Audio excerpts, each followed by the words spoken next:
Okay, so if you want to do a quick check if you got all of these numbers correct for the first one.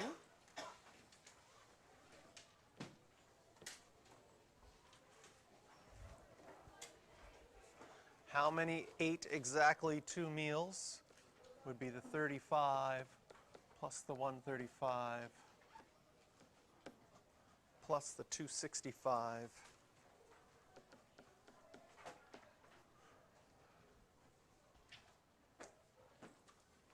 And how many did not eat in the cafeteria?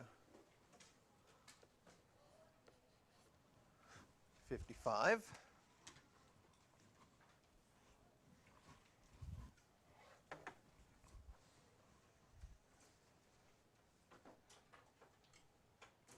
Any questions on this one, on any of the numbers? Did you get things that were different?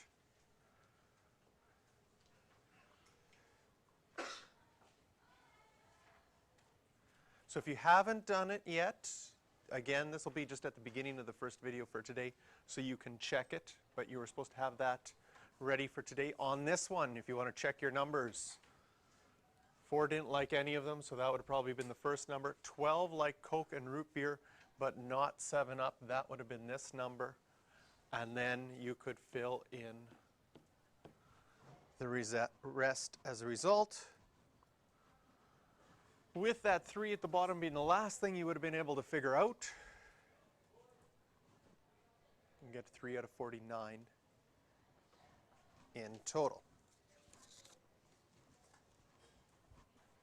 So those are Venn diagrams. We're going to be using Venn diagrams in a number of ways this year, just as a visual, also to figure out questions like this. But to start today's lesson, we're going to be looking at the addition rule. So the addition rule is saying if you have 2 events, event A here in blue, event B here in green, and you wanted to find the probability of A or B. Remember that this symbol here means or. What this formula says is you can take the number in A, and I made a special pen to color this in. All right. There's the number in A. That would be all of those in those 2 sections. And you added the probability of all of those in B.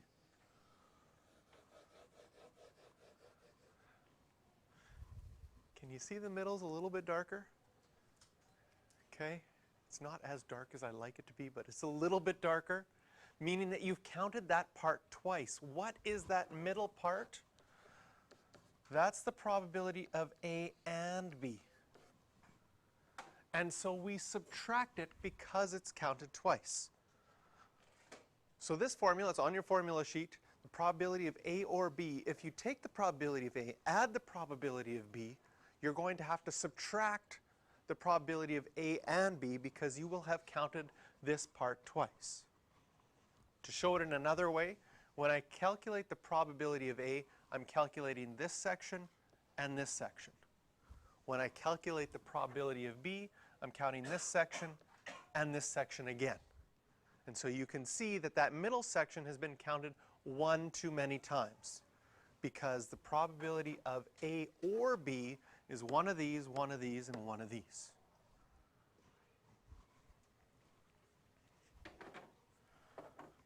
So now we can use that formula to figure out all sorts of questions. Again, some questions will have a context, like this first one. And when it has a context, sometimes you can just think about it and get the right answer. So for this one, card is drawn at random. Find the probability it's a heart or a king. So if you were just thinking about this, you might say to yourself, well, I know that there's 13 hearts. And once I've counted all 13 of those hearts, if it can also be a king, there's 3 other kings that I haven't counted yet because I counted the king of hearts with the 13 hearts. So there's going to be 16 in total. But if we actually want to look at the formula and what's happening with the formula, the probability of a heart or a king, you could take all the hearts add the probability of the kings, and then subtract the probability of having both a heart and a king.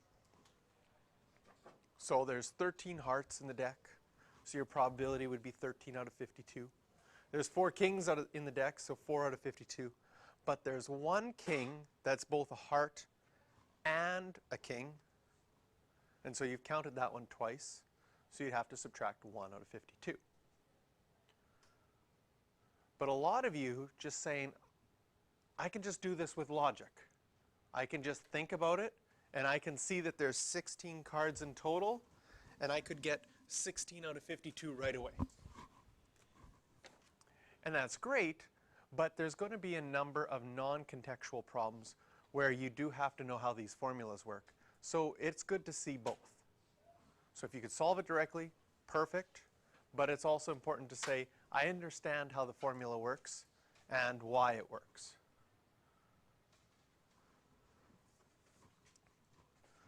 This one too, with the context, I think we could solve it right away. Okay, again, we're looking for key words here. Here it's or. So we are trying to figure out the probability of larger than 3 or even. So how many are larger than 3? I'll do that. Circle those in green. How many are even? I'll circle those in red. So the probability of getting larger than 3 or even, well, just from that, you can see that it's going to be 4 out of 6. 4 out of the 6 are larger than 3 or even.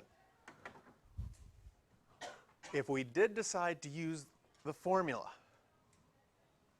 we would have to say, well, how many are larger than 3? 3 out of 6. How many are even? 3 out of 6. How many of those did I circle twice? 2 out of 6. And we would get the same answer.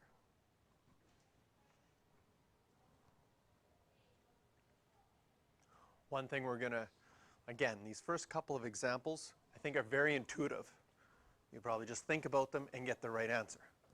And some parts of probability are that way, very intuitive. Some parts of probability are the opposite. You're going to think something and the answer is totally different than what you would think it would be. And so we have to do some really analytical thought process as we go through those.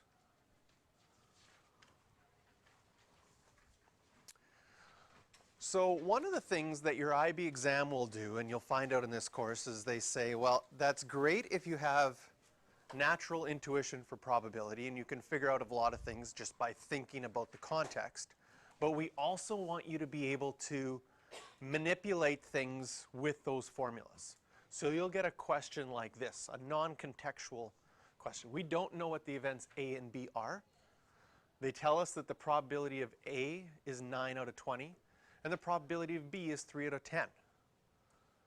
They also tell us that the probability of A or B is equal to 2 times the probability of A and B. And so we want to find the probability of A or B.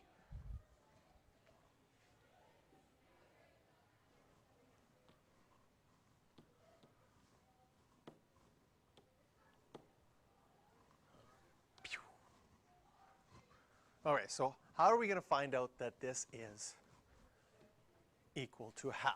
Well, we can start off with our formula. We know that the probability of A or B is equal to the probability of A plus the probability of B. Subtract that overlap. Now, we're given the probability of A.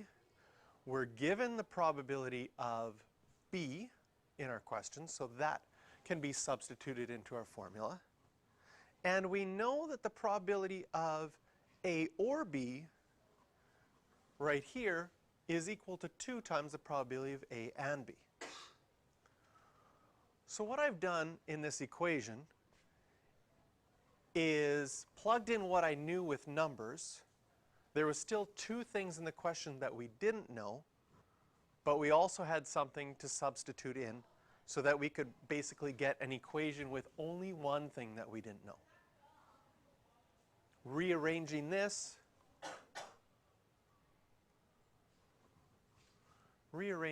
we get the probability of A and B to be 5 out of 20.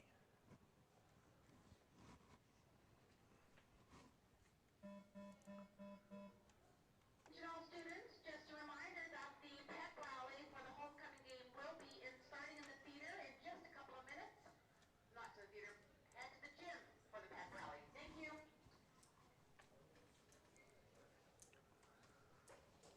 So then if we plug this probability of A and B now into the formula, 9 out of 20 plus 6 out of 20, subtract the 5 out of 20, will give us 10 out of 20 for the probability of A or B.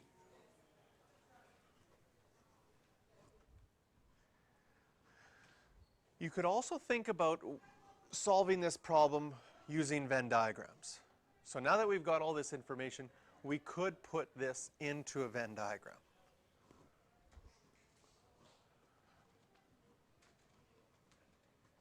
We know that the probability of A, this blue circle, has to be 9 out of 20.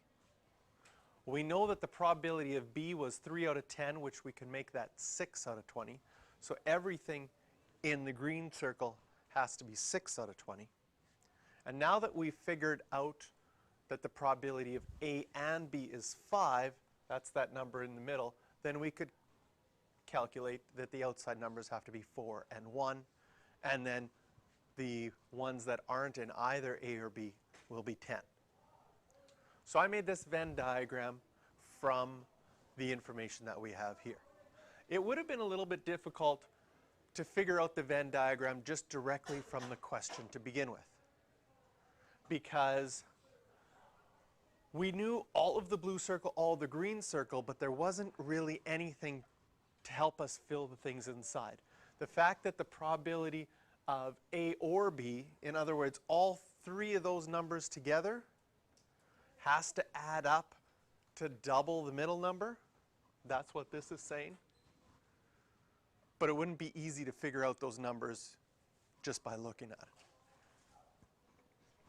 But now that I've solved for everything, I can make a Venn diagram, and we can use that Venn diagram or the formulas to figure out the last ones. So for part B, it's asking to find us what is the probability of not, or the complement of A and B. So one thing we looked at the other day is whenever you're doing a complement or not, it's just 1 minus the probability of what you're looking for. So here's, if I figured out the probability of A and B, which I did, which was 5 out of 20 in part A, the probability of it not being A and B would be 15 out of 20. The fact that this apostrophe is after the brackets, it means not the whole thing. So A and B is here right in the middle. How many numbers are outside of the middle? 1 plus 4 plus 10, 15. So we could have also used our Venn diagram to help us see that answer afterwards.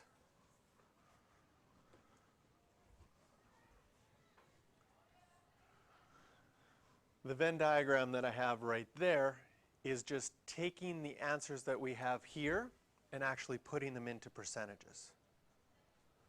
So the whole thing adds up to 20.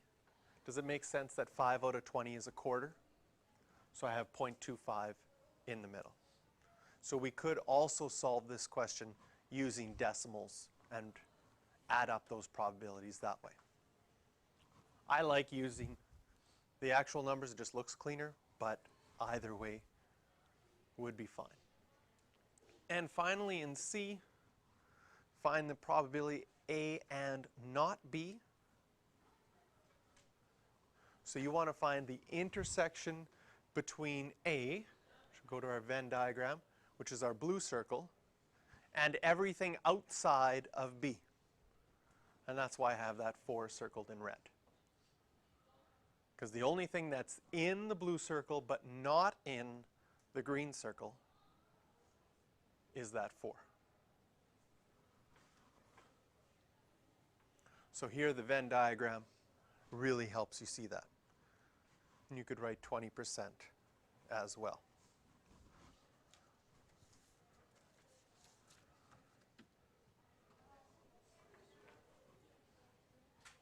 Yeah. When we're writing our answers to those type of questions, do you want us to simplify it as much as we can, or do you want the denominator to stay as the namespace? You know, like the 4 out of 20, should you have written it as 1 out of 5, both would be fine. They'll accept 4 out of 20 or 1 out of 5 as long as your answer is in a correct form. If this number simplifies nice to 20%, if this was 1/6 and it's like 16.67%, then you're rounding, so then you would need your approximation signs and put it to 3 significant figures. So in that case, I'd say your exact answer of 1/6 is better than changing it to a percentage. But it wouldn't be wrong, and they'll accept any of those forms.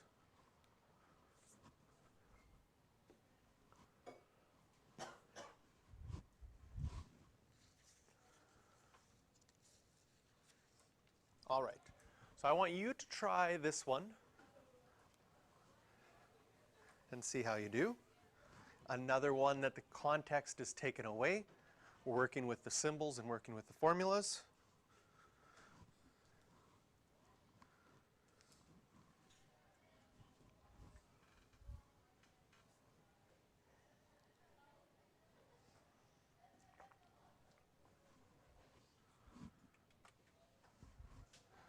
So if you are done, you can check.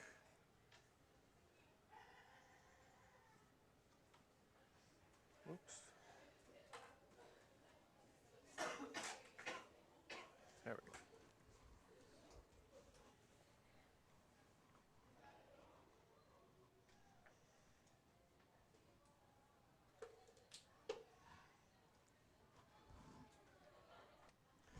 All right, so this is using the formula. How many people use the formula as a way to go about it? Okay. Did anybody start with a Venn diagram with this one? Because for this one, you could have started with a Venn diagram because you know the probability of A and B is 0.2. So you could have started with that. And then you know that the black circle, the probability of A has to be 0.55. So we could have calculated that to be 0.35. It tells us the probability of A or B is 0.7, so that means that there must be 0.15 left in there to add up to 0.7. And then in order for it to add up to 100% or add up to 1, there would be 0.3 left afterwards. So then what is the probability of it not being in B? Well, you could either add up the two things outside of the green circle or just take 1 and subtract the 0.35. But again, for the most part, yes, you're going to use the formula first. Because as we saw in our last example, things didn't work out in the Venn diagram to solve it directly. So the formula allowed us to do that. Little typo there, just change that to probability of A and B equal to 0. If that happens, if you have two circles that don't overlap, the probability of A and B is equal to 0, and that's called mutually exclusive. Now, if you want, you can simplify. If you recognize something as mutually exclusive, you can simplify the probability addition formula. It's just going to be the probability of A plus the probability of B. I personally always like to start with the actual probability formula with the subtracting of A and B, because you're going to find out, oh, they don't intersect, so all you'd have to do is subtract 0. And it's not wrong to have just one formula where you add a subtract 0 in there. In fact, in some ways, it might make it a little bit simpler because you're always starting with the same formula and then just adapting from there once you find out that the intersection is 0. So for an example, I mean, here's another one that's very intuitive. What is the probability you get an ace or king? Need me to go back for a second? Yeah.